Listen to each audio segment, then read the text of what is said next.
makofi yao, wapi shangwe, wapi vigelegele. Mheshimiwa Rais Daktari William Samoei Ruto, hao wamekuwa waimbaji wa hapa kwetu Kenya na Tanzania. Nyimbo zao ni kuombea Kenya, kukuombea na kuombea viongozi. Wapi makofi hao waimbaji tafadhali, wapi nduru, wapi shangwe. Sasa nataka kualika mwenzangu Mr. Wanjoy ili atuletee our deputy president Jabayawera, kijana wa Maumau, Rigathi Gachagua. Wapi vigelegele. Asante sana, na kwa onyesho hilo Mheshimiwa Rais, ndipo tunalikuja jamvi la kipindi chetu cha burudani. Naomba kwa heshima na unyenyekevu unikubalie sasa niweze kumwalika naibu wa rais Mheshimiwa Rigathi Gachagua aweze kuendelea na ratiba itakayofuata. Mheshimiwa naibu wa rais.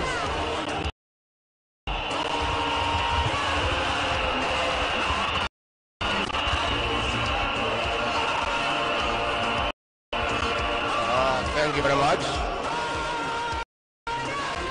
Your Excellency,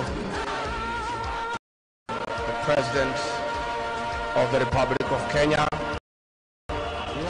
Commander-in-Chief of Kenya's Defense Forces, William Samoei Ruto,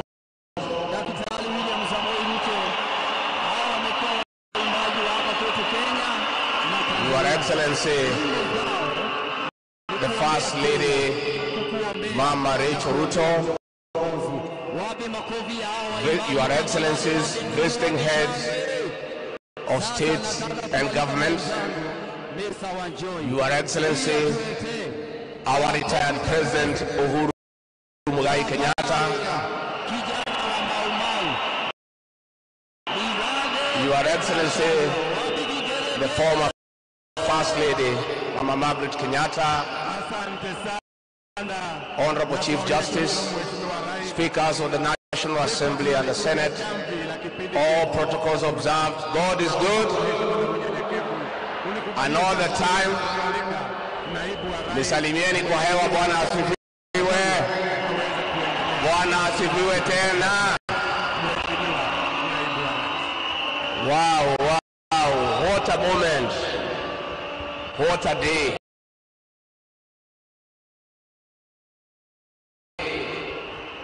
Your Excellency, President William Ruto, my friend and brother, Your Excellency, I want to take this opportunity, the President, to be the first one in the Republic of Kenya to congratulate you on being sworn in as the 5th President of the Republic of Kenya. Congratulations, my brother. You fought a hard fight. The First Lady, the obstacles that have been placed before you on your path to leadership were insurmountable. But because there's a God in heaven, today, Your Excellency, an ordinary child, born by ordinary parents, brought up in an ordinary village, brought up in an ordinary way, growing up in an ordinary manner, because there is God in heaven, he is the President of the Republic of Kenya and Commander-in-Chief of the Defense Forces. All protocols observed. God is good, and all the time. Nisalimieni kwa hewa. Bwana asifiwe. Bwana asifiwe tena. Wow, wow, what a moment, what a day. Your Excellency, President William Ruto, my friend and brother, I want to take this opportunity to be the first one to congratulate you on being sworn in as the 5th President of the Republic of Kenya. Congratulations, my brother. You fought a hard fight. The obstacles that have been placed before you on your path to leadership were insurmountable. But because there's a God in heaven, today, an ordinary child, born by ordinary parents, brought up in an ordinary village, brought up in an ordinary way, growing up in an ordinary manner, because there is God in heaven, he is the President of the Republic of Kenya and Commander-in-Chief of the Defense Forces.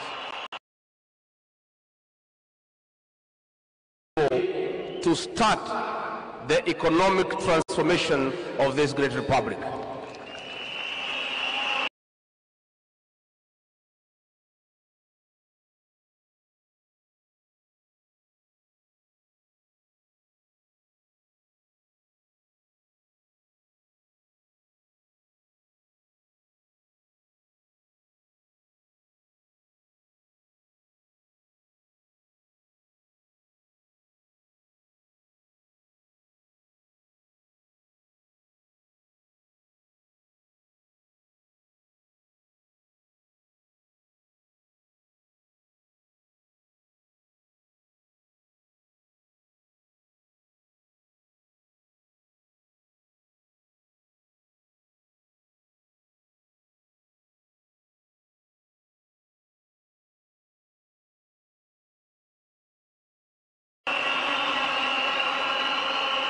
Our new president and his team have a difficult task ahead.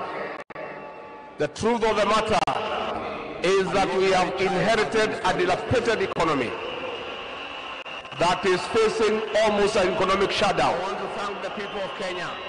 We have a 10 trillion public debt. 6 million Kenyans have no employment. 14 million Kenyans are in CRB. We have a demoralized public service. It is your prayers that will help our president to put up a team and start work from day one to liberate this country economically and put it back to where President Mwai Kibaki left us 10 years ago.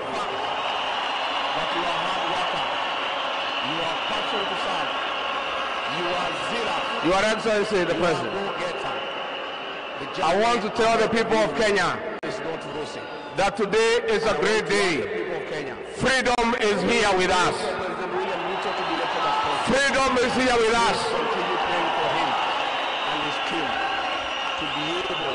I want to tell the people of Kenya that finally you are free. Kenya is now a democratic country. You don't have to look back when you do something. Okay. And his team have a difficult task ahead. The truth of the matter is that we have inherited a dilapidated economy that is facing almost an economic shutdown. We have a 10 trillion public debt. 6 million Kenyans have no employment. 14 million Kenyans are in CRB. We have a demoralized public service.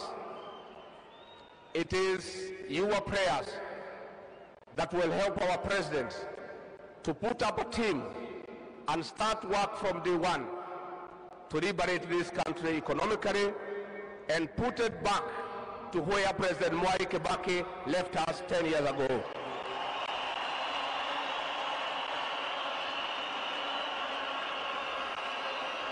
Your Excellency, the President,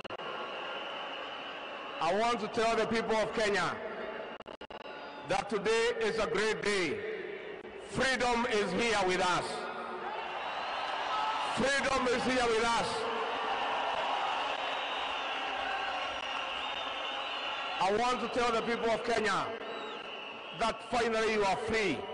Kenya is now a democratic country. You don't have to look back when you do something. Okay. Give a word on behalf of our president that you are free to criticize his government without fear of reprisal from state agencies.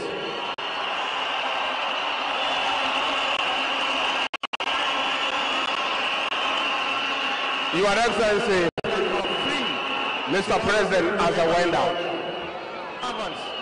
as I wind up, I want to assure you of my resolve and commitment from the bottom of my heart to be available to assist you to manage the affairs of our great nation. Your Excellency, our President. I serve you with loyalty and dedication. And the job ahead of us is not a joke.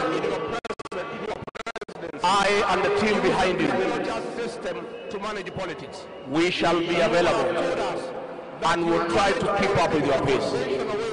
I know I am getting in shoes that are almost impossible to fill. The performance of William Ruto in his first term, when he was allowed to serve the people of Kenya, was on another level. Please, I beg the people of Kenya, I beg the people of Kenya not to measure me with the performance of William Ruto, because you might get disappointed. Mr. President, as I wind up, I want to assure you of my resolve and commitment from the bottom of my heart to be available to assist you to manage the affairs of our great nation.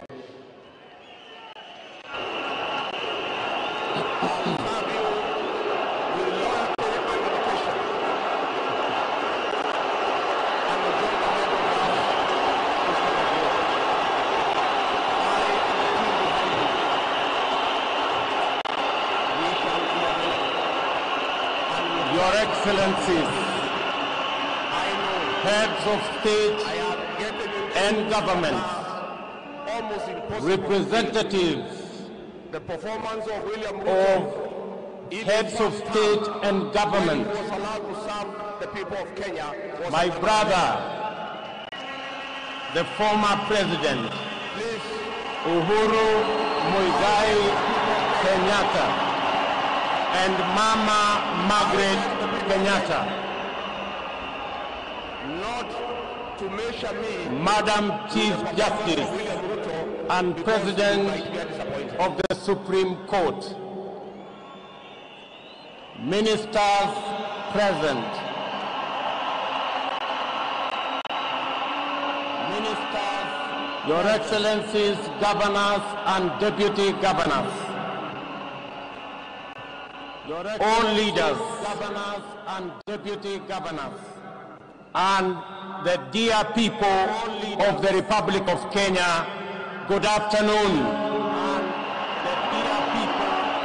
Hamjambo. Hamjambo. Bwana Yesu asifiwe.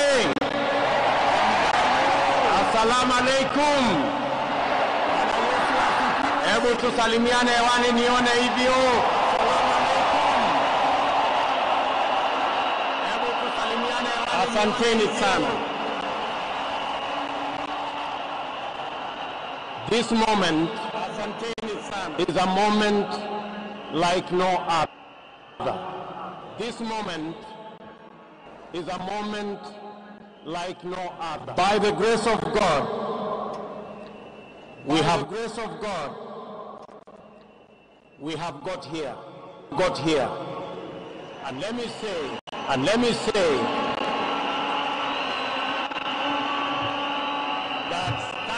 that standing here today is testimony that there is a God in heaven.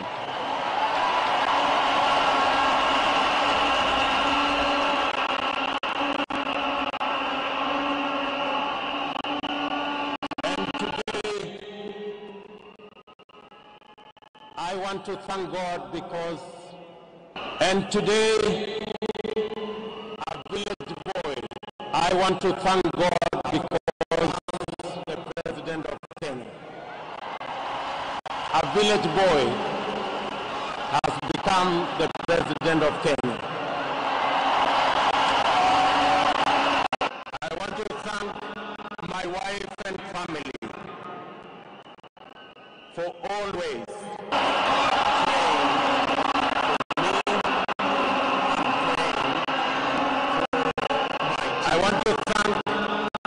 wife and family for always praying for me and praying for my team. I want to thank because the many friends who have been with me in this journey. I want to say many have gone through difficult times because of their association with me. Friends, I want to say thank you very much.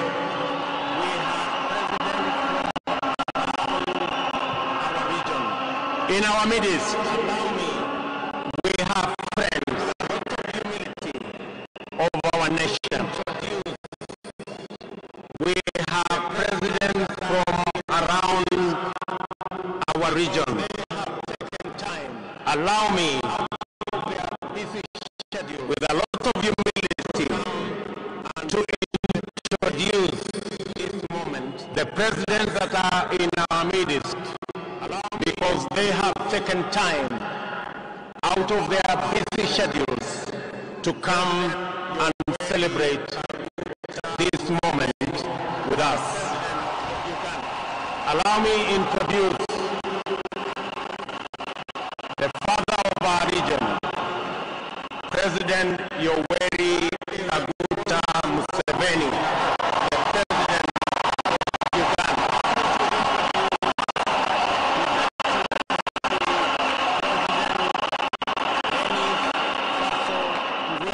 That is the old man always in a heart. Allow me to introduce His Excellency President Denis Sassou Nguesso, the President of Congo-Brazzaville. My father will be here. Allow me to introduce His Excellency Ismail Omar Guelleh, President of the Republic of Djibouti.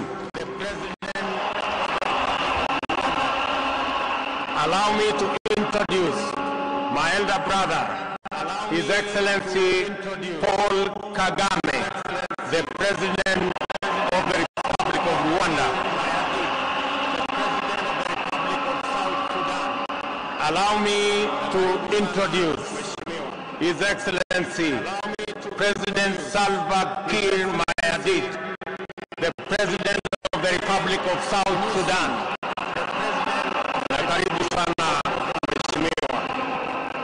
Allow me to introduce His Excellency Filipe Nyusi, the President of the Republic of Mozambique. Allow me to introduce His Excellency Dr. Emerson Mnangagwa, the President of the Republic of Zimbabwe.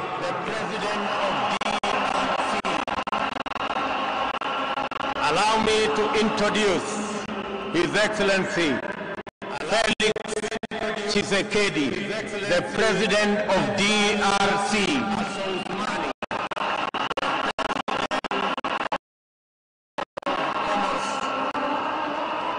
Allow me to introduce His Excellency Azali Assoumani, the President of Comoros.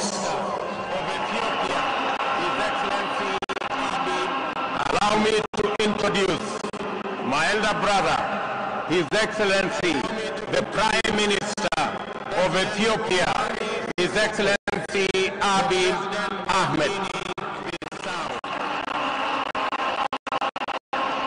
Allow me to introduce President Omari Sissoko, the President of Guinea-Bissau.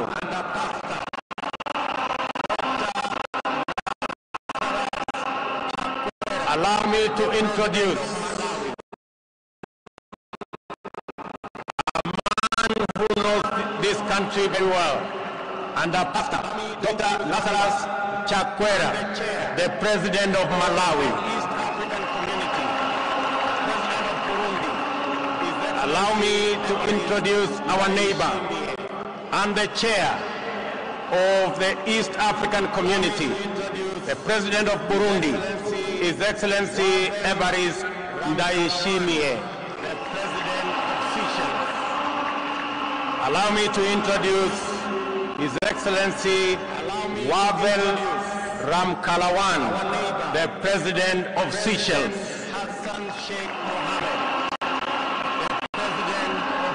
Allow me to introduce our neighbor, President Hassan Sheikh Mohammed, the President of Somalia.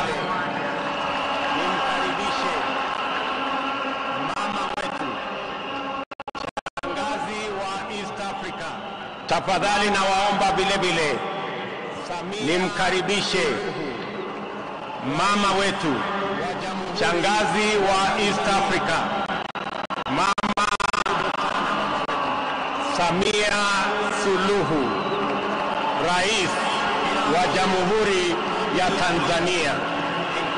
Karibu sana mama wetu. In our midst are many other leaders, including vice presidents, other prime ministers, and other leaders, senior government officials, and representatives of friendly governments who've been sent to us. Among them, delegation from the United States of America, a delegation from Israel, a delegation from China, a delegation from Korea, and a delegation from many other countries who have come to celebrate this moment with us. Before I make my very brief statement, with a lot of respect, I want to ask, on behalf of the other national leaders who are here, presidents from our neighboring countries, let me request Mzee Yoweri Kaguta Museveni to make just a few remarks. Karibu Mzee.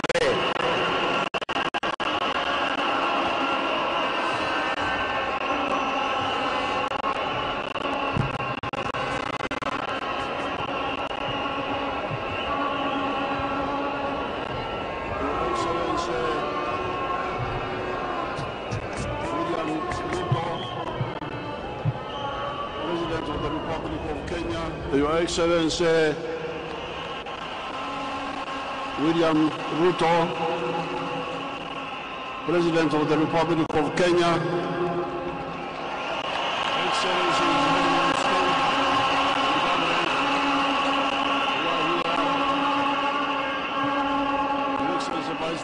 Excellencies, heads of state and government who are here, His Excellency Vice President of Kenya, Mr. Gachagua,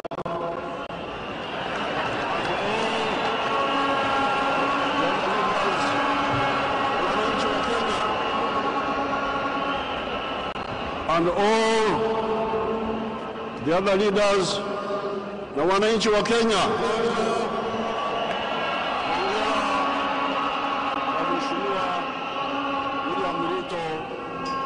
Kwanza, hongera kwa Mheshimiwa William Ruto kushinda uchaguzi.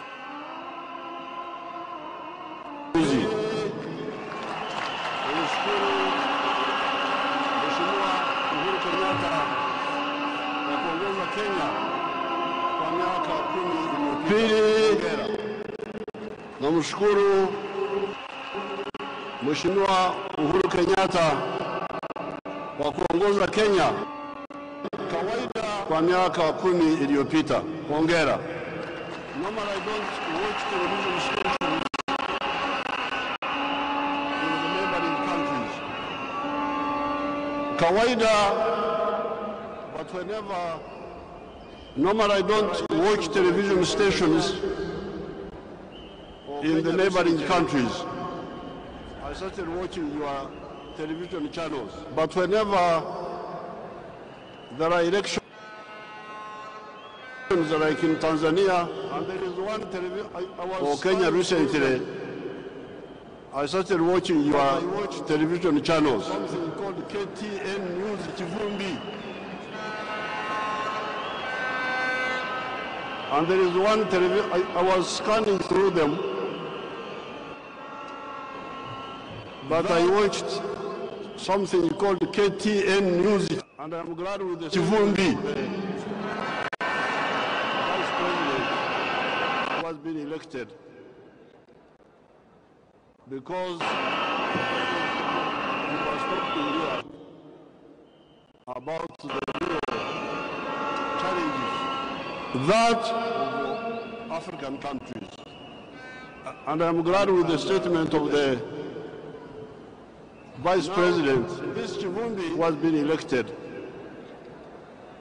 because he was talking here. They were talking about the real challenges of African countries and leadership. Now, in this Chivumbi, most of the time, in your internal affairs, they were talking about.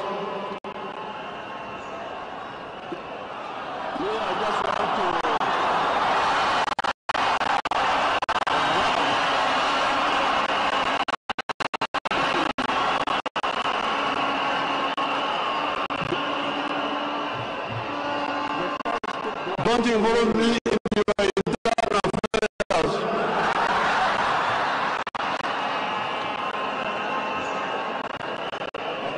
Me, I just want to share in power, observe a few things. The first, they were talking mainly and sharing the resources. About sharing power, then and sharing the resources. Then there was one young man with a lot of gray hair, a young man with a lot of gray hair. At one time he came with gray hair and made a good point.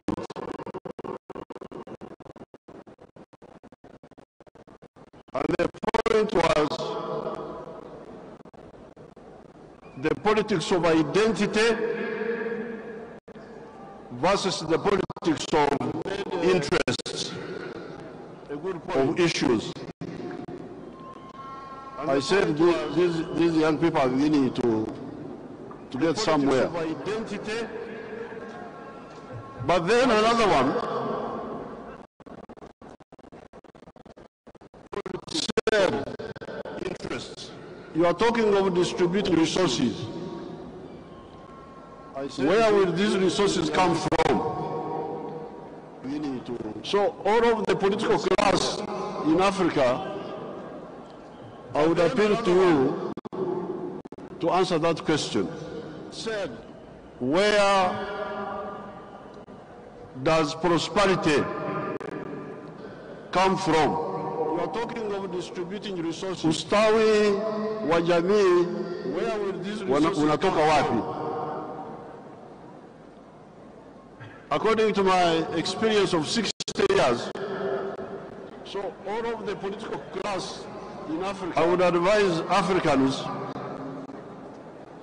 to know that prosperity comes from wealth creation. You must create wealth. And wealth is not the same as natural resources. You may have natural resources, but you don't get wealth out of them. The wealth means commercial agriculture, manufacturing, services, hotels, like hotels, and ICT. Now, if I own a hotel, it is my wealth. But that hotel comes creates jobs for Kenyans or Ugandans. You must create wealth. The linkage between wealth and jobs. Because when I watch these TVs, I get a bit concerned. You see, people are talking, but you don't get wealth out of them. And the neo-colonial social science is also very dangerous. Because people don't link. So, I have not read, of course, the manifesto of Kwanza, Kenya Kwanza, nor have I read the other one of Azimio. Now, if I own a hotel, but it is my wealth, but that hotel, but I know His Excellency Ruto, I have met him a number of times in Uganda, and I know he likes ideas and frank talking. Now, what I found a problem in that KT News Kivumbi was in all the things they were talking about, they were not talking about East African integration. They talk about Kenya, Kenya, Kenya, Kenya. But I can tell you, and then one of them, the other evening, one of them was quoting the example of American President Roosevelt. Roosevelt started a program in 1934, which created jobs and so on. But Roosevelt was utilizing the huge market of the United States, which had already been created by some people who had a vision. So therefore, I congratulate His Excellency Ruto. I thank His Excellency Uhuru on behalf of the presidents who have come here. I did not come here to give a lecture about this or that, but I thought that in order for Uganda and Kenya and Tanzania and Congo and Burundi and Rwanda and South Sudan and Somalia, which is coming now, in order for us to, in the United States, we need also to look at the issue of the regional market. Because when you produce, who buys? The more people that buy from you, the better for the business,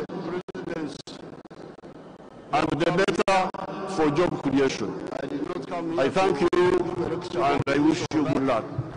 Congratulations, Kenya.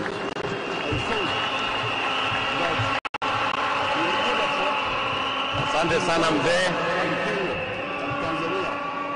With a lot of apology, I have been informed that in our meetings we have other friends who I did not mention. Allow me to introduce my good brother, His Excellency Julius Naado Bayo, the President of the Republic of Sierra Leone. Thank you very much, Your Excellency, and you're most welcome to Kenya. Let me also introduce the President of Sahrawi Republic, His Excellency Brahim Gali. And in our midst as well, the chairperson of Africa Union, my good brother Musa Faki, who I did not mention. Let me now introduce again to speak to us briefly the President of Burundi, our neighbor, His Excellency Everest Ndayishimiye. Karibu sana Mheshimiwa Rais. Let me also introduce the President of Sahrawi Republic, His Excellency Ibrahim Gali. And in our midst as well, Mheshimiwa of Rais Africa Union, William Ruto, Brother Rais wa Jamhuri ya Kenya, and the First Lady. Let me now introduce Excellencies, Head of State and the Government. to us briefly the President of Mheshimiwa ndugu yangu our neighbor Uhuru Kenyatta, Everest Ndayishimiye. viongozi Mheshimiwa Rais. kwa ngazi mbalimbali za nchi ya Kenya, Head of Delegations, members of Diplomatic Corps, wananchi wote wa Kenya, hamjambo? Hamjambo? Kenya oye! Jumuiya ya Afrika Mashariki oye! Mheshimiwa ndugu yangu Uhuru Kenyatta, waheshimiwa, nianze kwanza kwa kumshukuru Mwenyezi Mungu aliyetuwezesha kufika salama katika nchi nzuri na yenye amani ya Kenya. Nina furaha sana, Kenya kabisa, hakuna matata. Wananchi wote wa Kenya,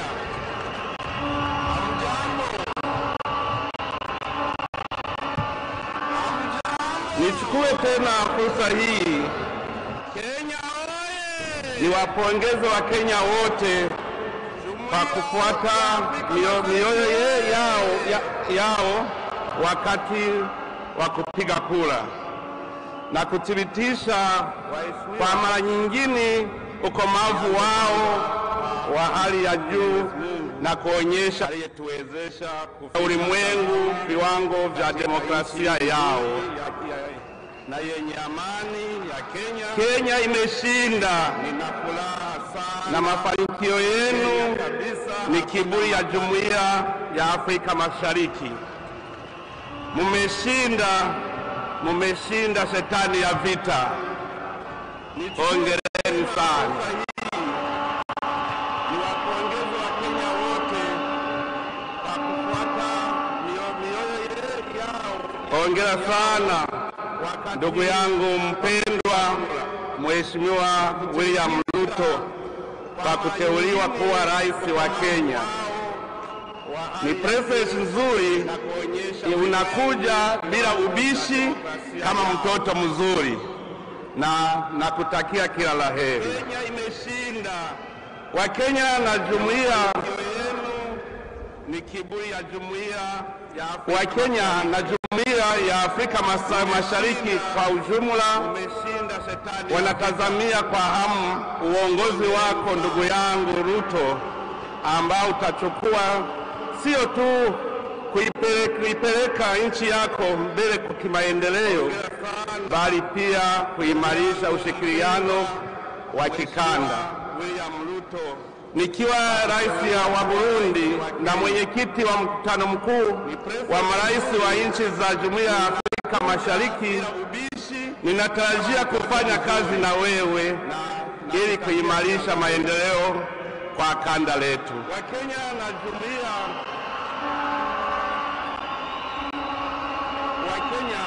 na upande wa Burundi tunafurahia uhusiano mzuri ambao kwa bahati nzuri upo kati ya Kenya na Burundi miaka mingi, na ninaweza kukuhakikishia mheshimiwa ya kwamba undugu kati ya Wakenya na Warundi utaendelea kusimama imara, na undugu nilio kufurahia mheshimiwa Uhuru utaendelea kwako ndugu Ruto.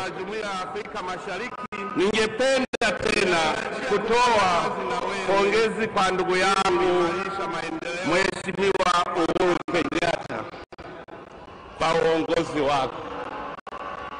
Furaha iliyokutambulisha imekuwa furaha ya Wakenya wote, na hapa unamaliza muda wako kwa furaha na utulivu.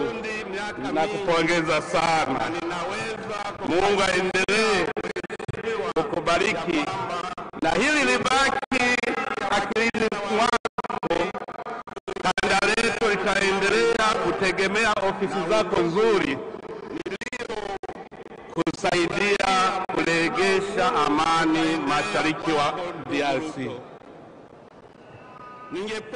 Ningependa kuhitimisha hotuba yangu kwa kupongeza kwa mara nyingine tena Mheshimiwa Rais William Ruto na kukutakia afya njema na mafanikio mema. Ninaomba kwamba Mwenyezi Mungu awape nguvu na uwezo na kuipeleka Kenya katika kiwango kipya kabisa. Mungu abariki sana Mheshimiwa Rais Ruto. Mungu abariki Kenya. Mungu abariki Jumuiya ya Afrika Mashariki. Asanteni sana.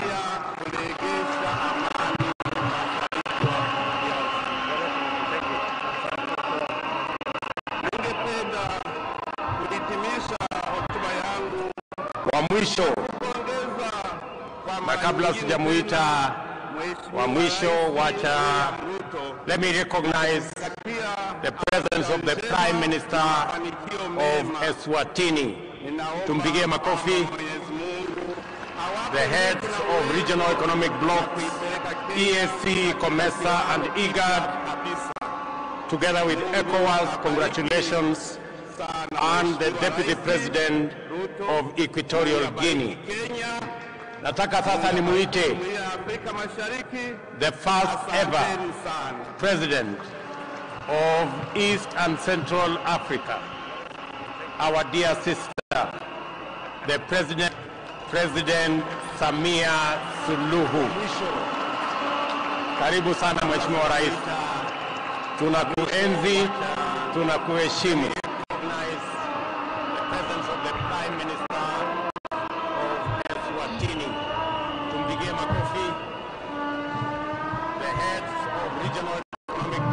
Mheshimiwa William Samoei Ruto, Rais wa Jamhuri ya Kenya na Mama Ruto, Mheshimiwa Rigathi Gachagua, Naibu Rais wa Jamhuri ya Kenya na Mama Gachagua, Mheshimiwa Uhuru Muigai Kenyatta, Rais mstaafu wa Jamhuri ya Kenya na Mama Kenyatta, Waheshimiwa wakuu wa nchi na serikali tuliokuja kuunga mkono shughuli hii leo, waheshimiwa mabalozi na wakuu wa taasisi za kimataifa, wageni walikwa, wananchi wa Kenya, mabibi na mabwana. Kenya oye!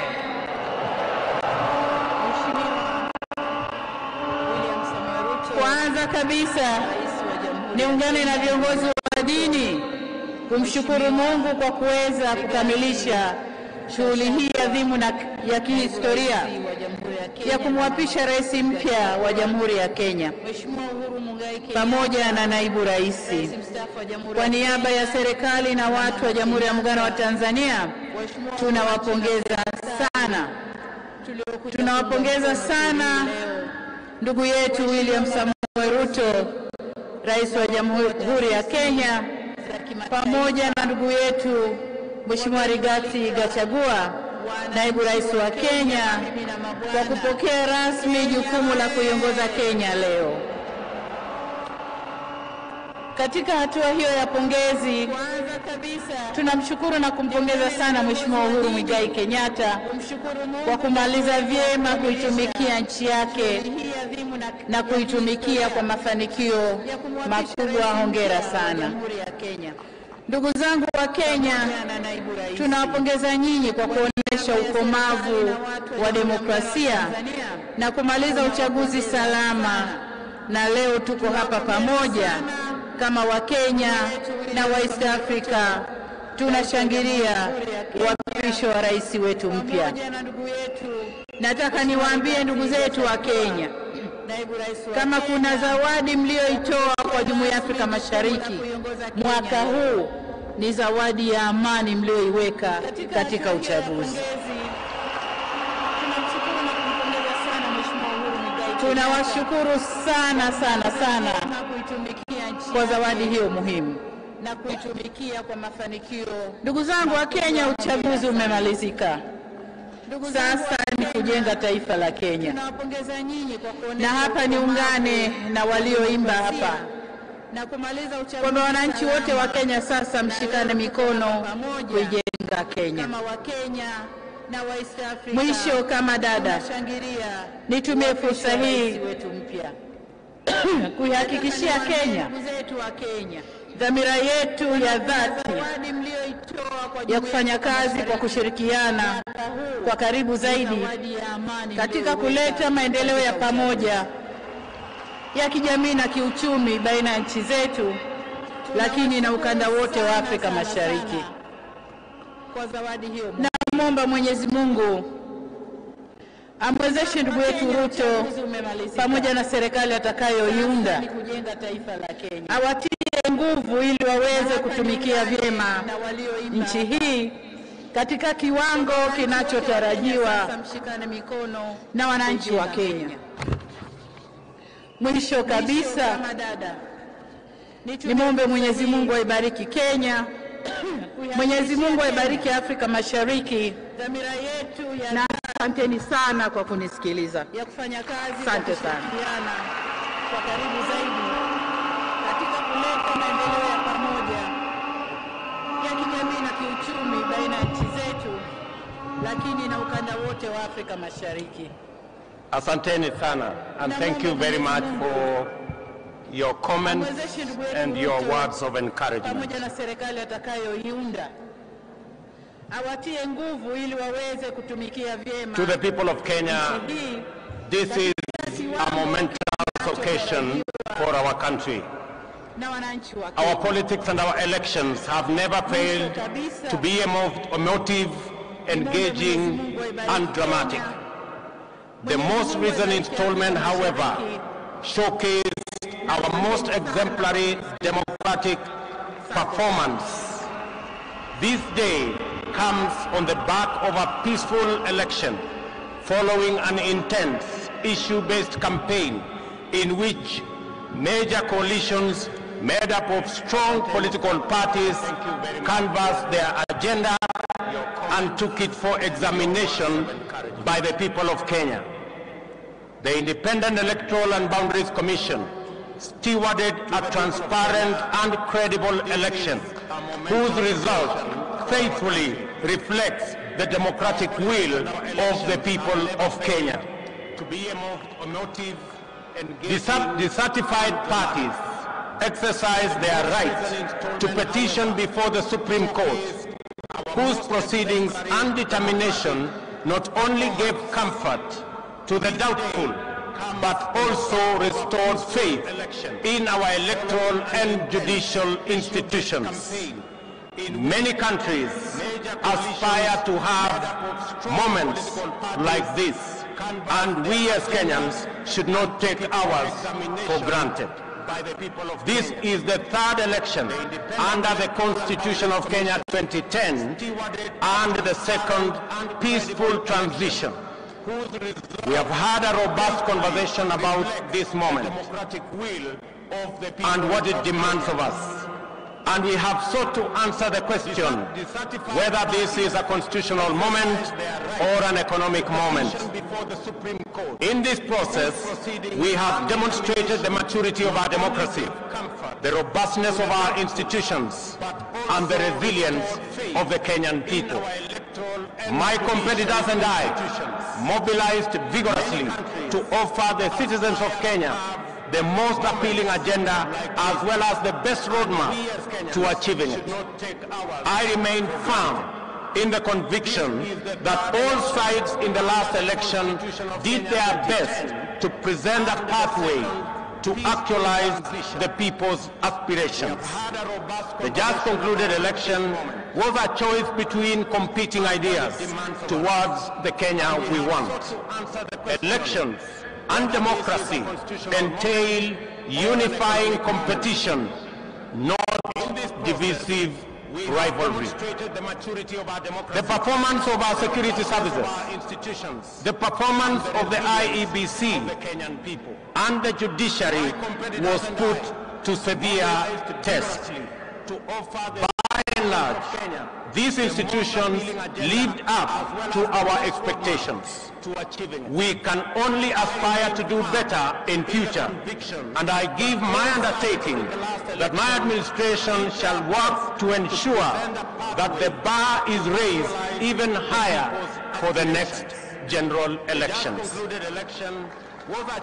A significant dividend of our electoral and democratic process is the tremendous achievement we made in breaking the glass ceiling by enhancing the participation of women in leadership. 7 women were elected as governors, up from 3 in the last election. 20 were elected as members of the National Assembly, up from 23 in 2017. 7 women deputy governors and 3 women senators were elected as well. It is very clear that this election had many winners, far exceeding those who were actually elected. By far,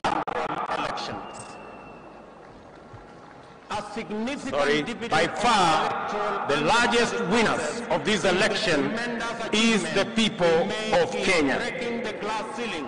By enhancing the participation of women in leadership. 7 women were elected as governors. We have done well as a nation. We have blazed the trail in an increasingly challenging environment where democracy is consistently on trial. 7 women. We have come a long way in our nation's journey to freedom, and going by our most recent performance in these elections, we conclude in confidence that we are almost home.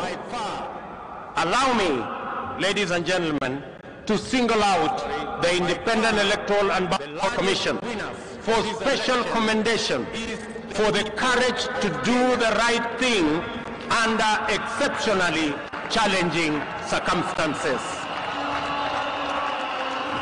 As an institution, they have set a new standard in public service that is uncompromising, professional, and exemplary, while raising the bar of integrity of our public officials and public institutions. It is appropriate to single out for special mention the chair of the IEBC, Wafula Chebukati, for standing firm, resisting bribery, resisting intimidation, and resisting blackmail, and doing the right thing. It is also appropriate to celebrate our judiciary for sustaining its tradition of boldly giving much-needed guidance, especially in allaying post-election anxieties and resolving grievances in a sensitive, credible, and authoritative manner. Judiciary's articulation of the aspirations and standards enshrined in the Constitution has deepened our democracy and institutionalized our rule of law. Our judiciary is now, without a doubt, Kenya's biggest constitutional dividend. And resisting blackmail, the judiciary has successfully arbitrated 3 election disputes and defended the nation on our constitution. Our judiciary has demonstrated transparency in its proceedings and decision-making, thereby consolidating its independence, authority, and legitimacy. I also take this opportunity to say a special word of appreciation to our security services for a commendable job at a critical moment in our nation. Their services and heroic sacrifices they have made beyond the call of duty has kept our nation safe.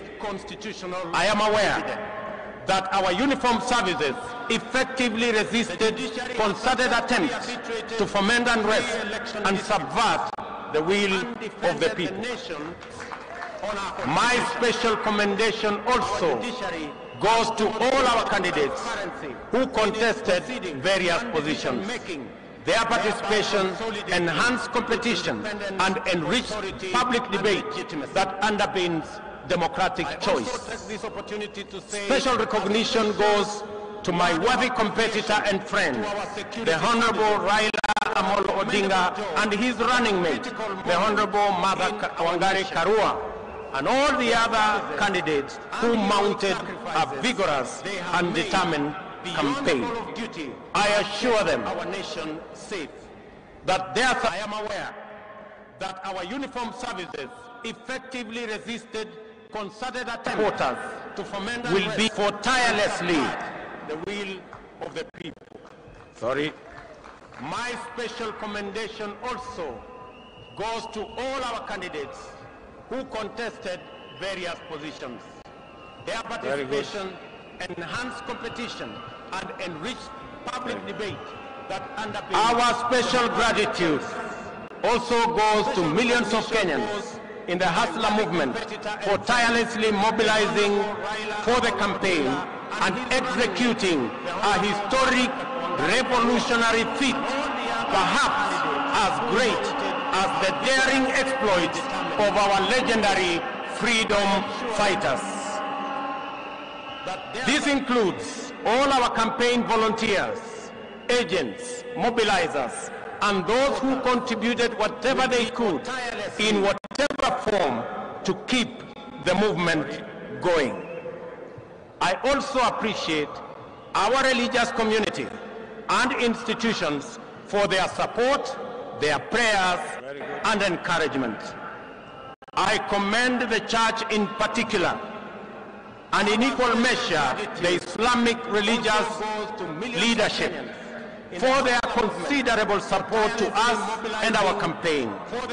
We also appreciate them for continuously exploring avenues for interfaith understanding and solidarity, which have gone a long way to enhance tolerance and cohesion in Kenya. Faith-based institutions continue to play a noble, in whatever form, and indispensable role in our communities. And I commit that we will enhance our partnership, build on our collaboration, and enhance our support to them. At this juncture, it is important for me to speak directly to the youth, and especially those who participated in one way or another in the election campaign. I commend you for resisting pressure and enticement to be misused as agents of conflict and disruption during the electioneering period. I also congratulate those who went out to seek various roles within campaigns and elections, thus playing their part in keeping Kenya's democracy robust. Even if your candidate did not win, your participation in the activities of our political parties, campaigns and elections is the beginning of political internship. My political journey similarly began as a young campaign volunteer fresh out of university in 1992. In one way or another, your experience and lessons learned should form the basis for your leadership journey going into the future. We have all therefore emerged out of this contest stronger, more united, and alive to the issues that are common to all of us. We should remain conscious that we have all been elected to work together in ensuring that our children go to school, our people have food, and decent in the activities of healthcare, and our young people have jobs, and our workers have dignified livelihoods. For we believe strongly that every hustle matters. Dreams and ambitions live in the hearts of Kenyans who struggle daily against daunting odds, often with nothing except stubborn hope. Some succeed, others fail, while others also do not even get a decent chance.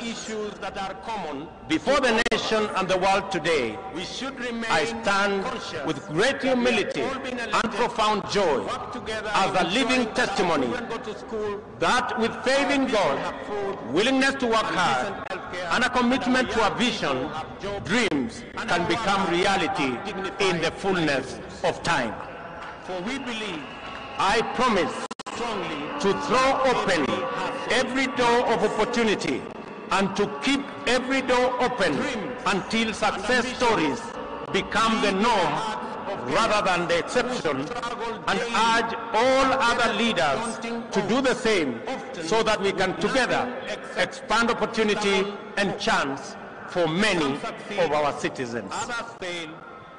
Ladies and gentlemen, we should consolidate our success in the just concluded elections and enhance the capacity and performance of our governance institutions. The innovative deployment of technology to secure election results has been the Electoral Commission's pioneering breakthrough. Going forward, we will support the IEBC's institutional capacity so as to expand the deployment of technology to cover all elections, from those of MCA to those of the President. I also believe that there is tremendous opportunity for IEBC to support electoral processes in our political parties as part of the broader democratic development. To consolidate the place of the judiciary in our constitutional and democratic dispensation, while we cement the place of Kenya as a country anchored on democracy and the rule of law.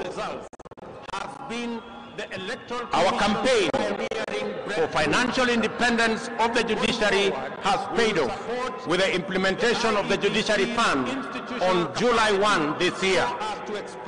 My administration will scale up the budgetary allocation to the judiciary by an additional 3 billion shillings annually for the next 5 years. These resources will support the bottom-up scaling of justice by increasing the number of small claims courts from the current 25 to 100. We will also work with the judiciary to build high courts in the remaining 7 counties and magistrates courts in the remaining 123 sub-counties. Will empower the judiciary to adjudicate and expeditiously conclude corruption cases, commercial disputes, and all other matters, thereby enhancing access to justice and efficiency in our judiciary. To further demonstrate my commitment to the independence of the judiciary, this afternoon I will appoint the 6 judges already nominated for appointment to the Court of Appeal, which was done 3 years ago by the Judicial Service Commission. 25 to 100. And tomorrow I shall preside over their swearing in so that they can get on with the business of serving the people of Kenya.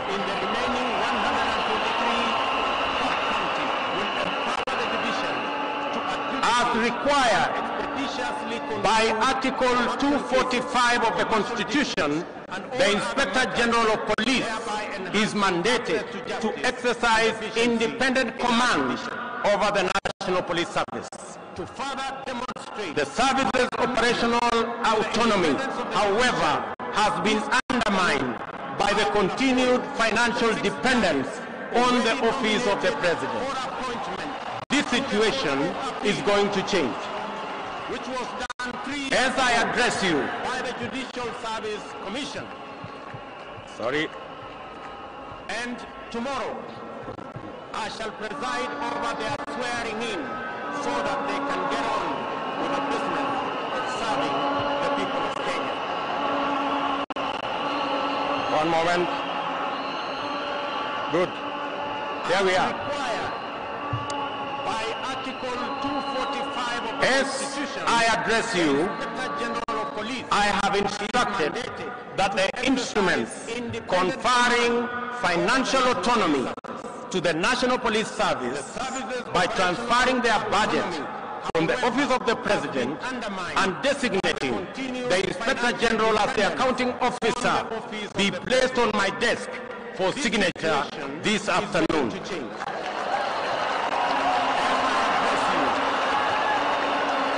Financial independence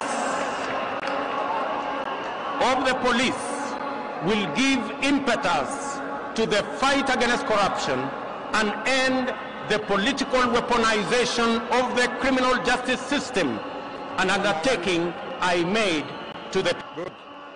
There we are. As I address you, I have instructed that the instruments conferring financial autonomy to the National Police Service by transferring their budget from the office of people of Kenya and designating the Inspector General. I understand. I assure all public officers that my administration will respect their professional service, and no public servant, even chiefs and their assistants, will be required to run political errands for any political party or formation. And end the political weaponization of the criminal justice system. Ladies and gentlemen, we anchored our campaign on the platform of the economy premise on job creation and the well-being of the people of Kenya, and we have been working continuously on the measures to bring down the cost of living. Our people are confronted daily with increasingly unaffordable prices, especially food and transport. In our economic forums across the country, during the campaign, citizens consistently shared their anxiety, their pain, and their fury on this matter. It therefore calls on us for urgent and decisive resolution. The interventions in place have not borne any fruit. On fuel subsidy alone, the taxpayers have spent a whopping 144 billion, 60 billion in the last 4 months alone. If the subsidy continues to the end of the financial year, it will cost taxpayers 280 billion, equivalent to the election, a program that cobbled up 7 billion in 1 month.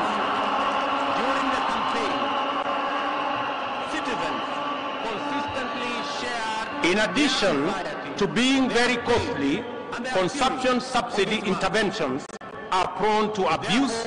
They distort markets and create uncertainty, including artificial shortages of the very products they seek to subsidize.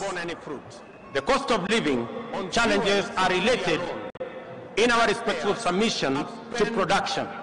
Our strategy to bring down the cost of living is predicated on empowering producers.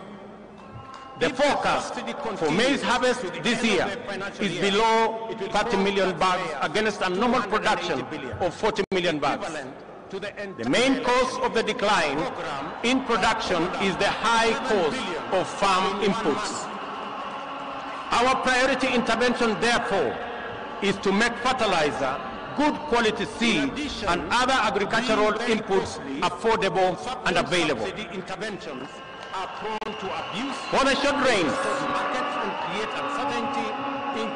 for the short rains, we have already made arrangements to make 1.4 million bags of fertilizer available at Kenya shillings 3,500 for a 50 kilogram bag, down from the current 6,500. This fertilizer will be available from next week. I appeal to county governments.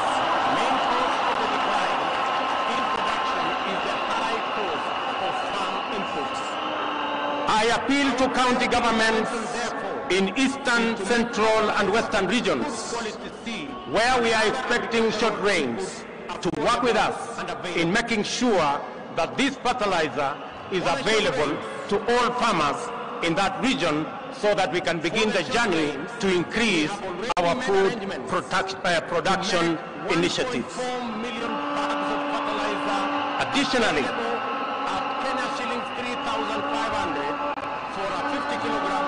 Additionally, to cushion tea farmers, we have made arrangements with KTDA to immediately supply tea farmers with fertilizer at 3,500 shillings, down from Kenya shillings 5,600.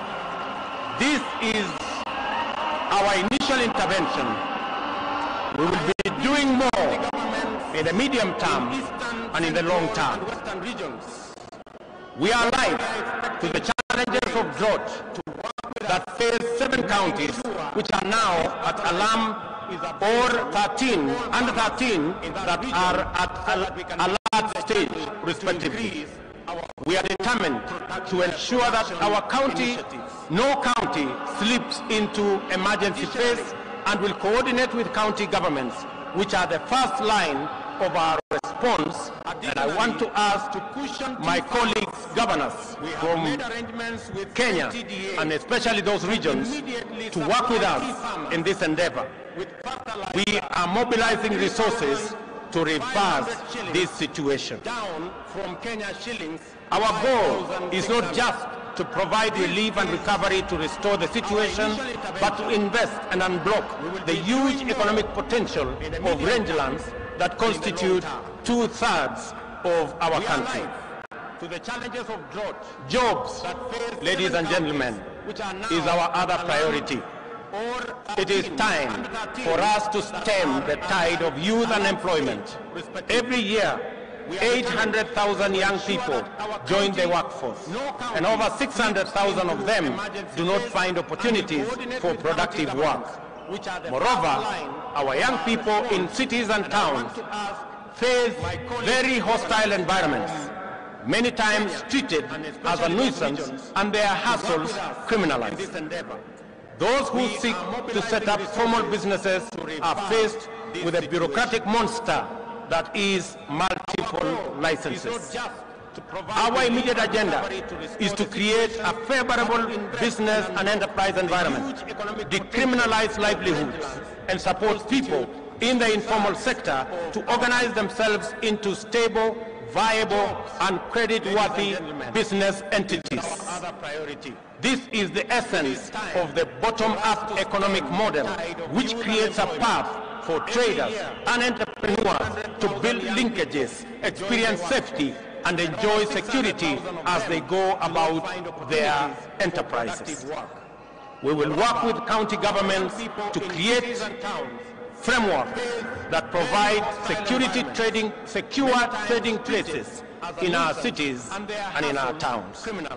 We have committed specifically in the city of Nairobi to work with the county government of Nairobi to build an additional 20 markets in the city of Nairobi alone, as we work with other counties.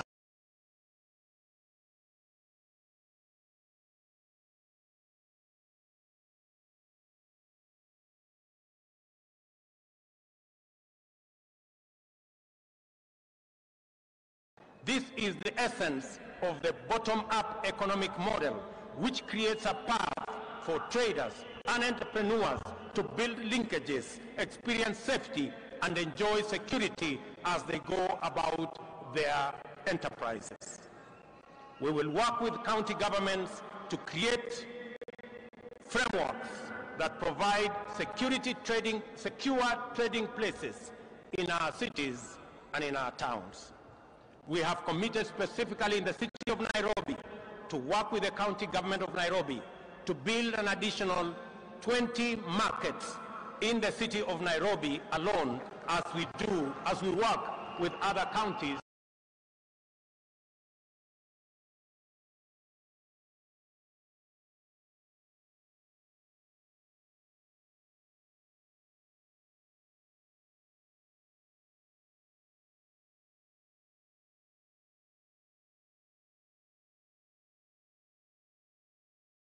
to achieve their plans, is to shift the Credit Reference Bureau framework from its current practice of arbitrary, punitive, all-or-nothing blacklisting of borrowers, which denies borrowers credit.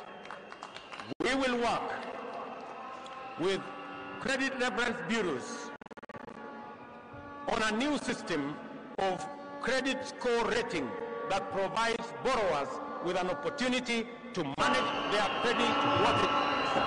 This will eliminate. While we remain fully committed to mitigating this risk, we believe there is scope to make compliance less burdensome on genuine business transactions. I have been assured by the central bank that work to storing money under their is ongoing on how to ease this burden without compromising the security of our financial system. Shortly, I will be announcing to the country what we have agreed with the central bank so that Kenyans can go ahead and facilitate their transactions without unnecessary impediments. Ladies and gentlemen, we shall implement the Hafla Fund, dedicated to the capitalization of micro, small, and medium enterprises through chamas, SACCOs, and cooperatives to make credit available on affordable terms that do not require unnecessary collateral. To implement all these interventions, we shall establish a Ministry of Cooperatives and SME Development, mandated to ensure that every small business has secure property rights, access to finance, and a supportive regulatory framework. Furthermore, to deal with the huge challenge of youth unemployment, we will roll out our social and affordable low-cost housing program, targeting an average of 250,000 units every year. This will create opportunities in the entire job market. We will engage TVET institutions to provide necessary skills to enable the Jua Kali industry supply standardized products for our housing program. We will leverage on our competitive advantage in the leather and textile industry to roll out our labor-intensive agro-processing industrialization program. This will start in Naivasha Industrial Park and Dongokundu Industrial Park. This afternoon, I will be issuing instructions for clearing of goods and other attendant operational issues to revert to the Port of Mombasa, as I made a commitment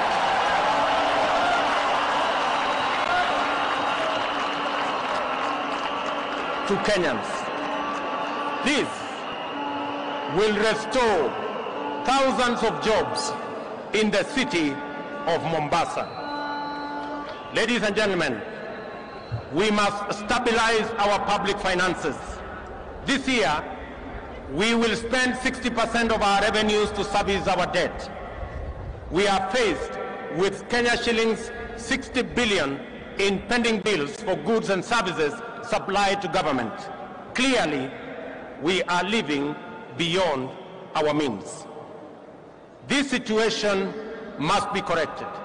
I am aware that many individuals, families, and their businesses have been driven to ruin and forced to shut down over government unpaid bills. We shall give priority to the expeditious resolution of our pending bills so that the government can meet its obligation and facilitate better economic performance.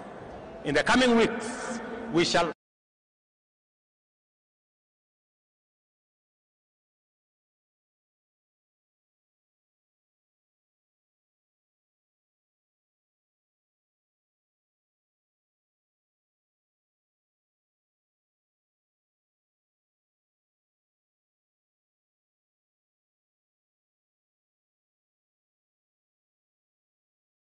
SMEs will go a long way in broadening our tax bracket. We will make KRA more professional, efficient, responsive, and people-friendly. I urge taxpayers to respond by undertaking their patriotic duty and pay their taxes.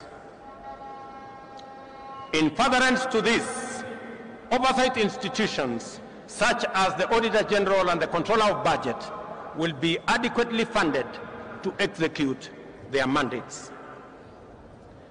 On the matter of gender parity, I am committed to the two-thirds gender rule as enshrined in our Constitution.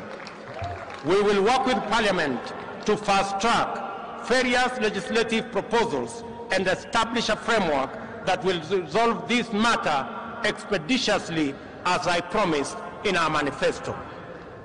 The party does not make us lesser, it makes us greater. And their role can no longer be nominal, it must be substantive. Ladies and gentlemen, our health agenda is premised on fundamental reform in the way health is financed and provided. We shall reform the National Insurance Fund to make it a social health insurance provider, improve procurement of medical supplies, deploy an integrated, state-of-the-art health information system, and most importantly, provide adequate human resources at all levels, people's income. There is a robust conversation, ladies and gentlemen, in the country on education, and in particular, the implementation of CBC curriculum.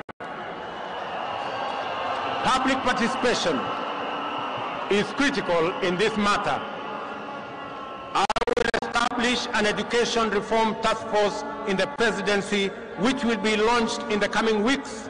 It will collect views from all players in line with the constitutional demand of public participation, and we are particularly alive to the anxieties of parents on the twin transition of the last 844 class and the first CBC class in January next year.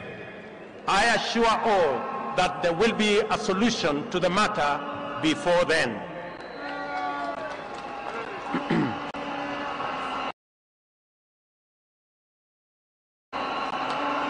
We have elevated our diaspora to the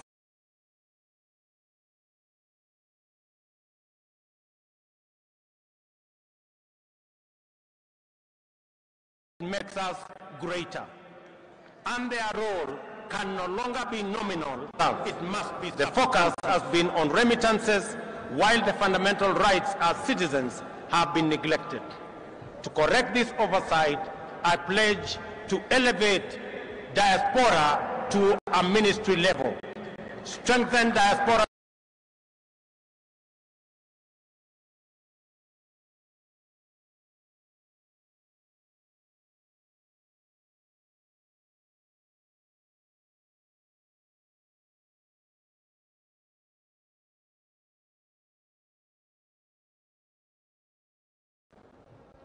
There is a robust conversation ladies and gentlemen, in the country on education, and in particular, the implementation a national value, but a principle of governance in our constitution, but it also is the ground jewel of our constitutional dispensation and the proudest achievement of the citizens of the Republic of Kenya. Every part of our country has experienced the positive impact of this invaluable institution, and Kenyans yearn for better performance of all our devolved units.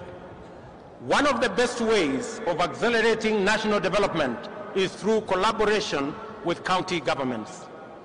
As Deputy President, I witnessed firsthand the tremendous potential of intergovernmental synergy and look forward to scaling up our capacity to harness these bountiful possibilities. Because of this realization, I have no hesitation in accelerating the transfer of outstanding functions to counties together with the attendant resources. To promote budget efficiency and minimize disruptions and delays in devolved service delivery, my administration commits to take necessary measures to secure the timely disbursement of revenues allocated to county governments. The success of devolution depends on sound intergovernmental relations. There is a template which incorporates lessons from successes as well as failures in past engagements, and we stand a stronger chance of making devolution work better.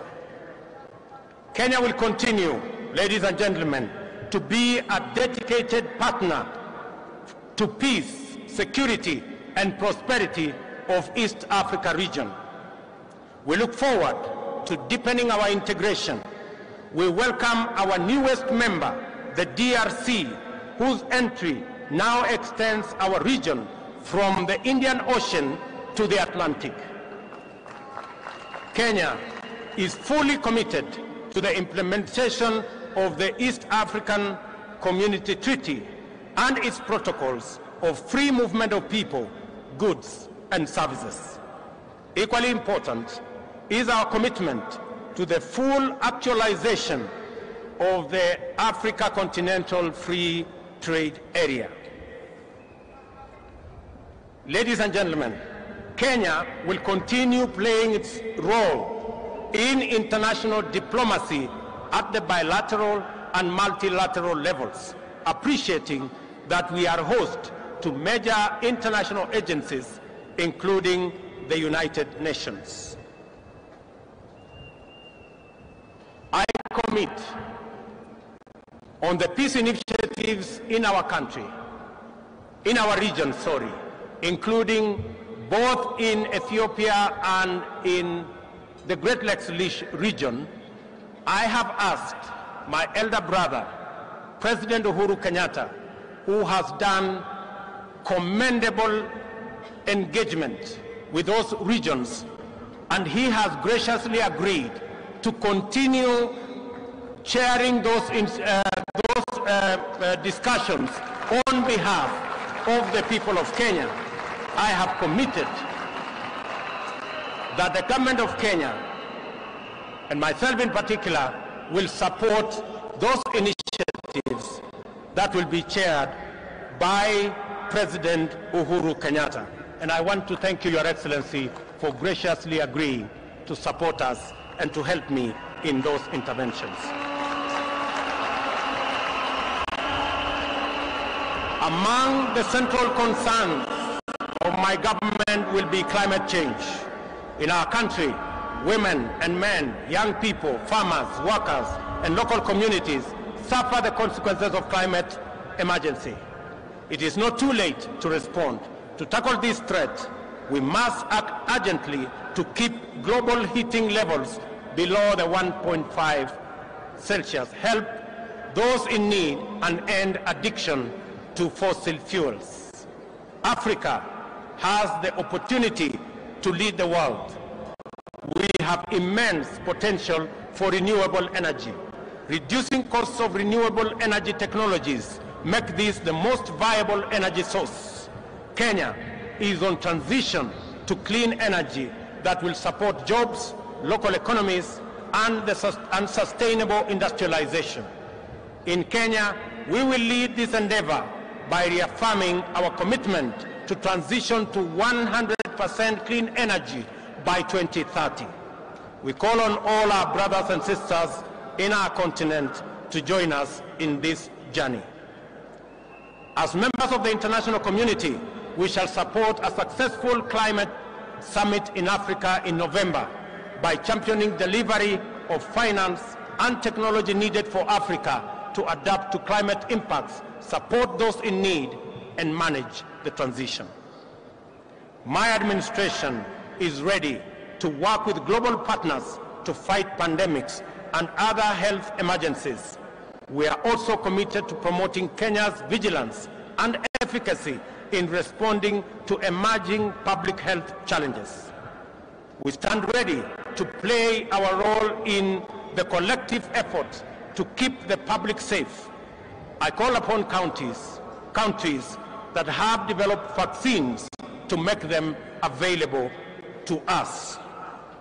Ladies and gentlemen, my government commits to create a business-friendly environment, eradicate barriers that hamper business development and growth, and make Kenya one of the most compelling and attractive business destinations. We are an open, democratic society founded on freedom and justice. We take pride in receiving visitors and offering them our legendary hospitality. Kenya is a land of immense natural beauty and unforgettable delights. Ladies and gentlemen, I stand here on my day one as president. I make a commitment that in the days ahead, I will make pronouncements that are going to better define the trajectory of my administration. I promise to make every Kenyan proud and to ensure the economic well-being of all of us. Without exception, ladies and gentlemen, I want to thank you for being patient with us, and I want to commit that I will work hard for all the people of Kenya, irrespective of who or how they voted. I also promise to work with all the leaders, young and old, present, retired, and coming, so that we can build one nation and harness every talent, every effort, all energies in driving our republic forward. I make my commitment to all those who have served in government that their place in our nation will be secured. To our friends in our region, in Kenya, you have a reliable partner, and we look forward to building on the success of the leaders who came ahead of us. God bless you. God bless Kenya. May the very good Lord bless all of us. Asanteni sana na Mungu awabariki. Tusimame sote kwa wimbo wa taifa. Niombe tutulie kwa wimbo wa taifa, na baada ya wimbo wa taifa nitaomba sote tubaki tumesketi kwenye dais.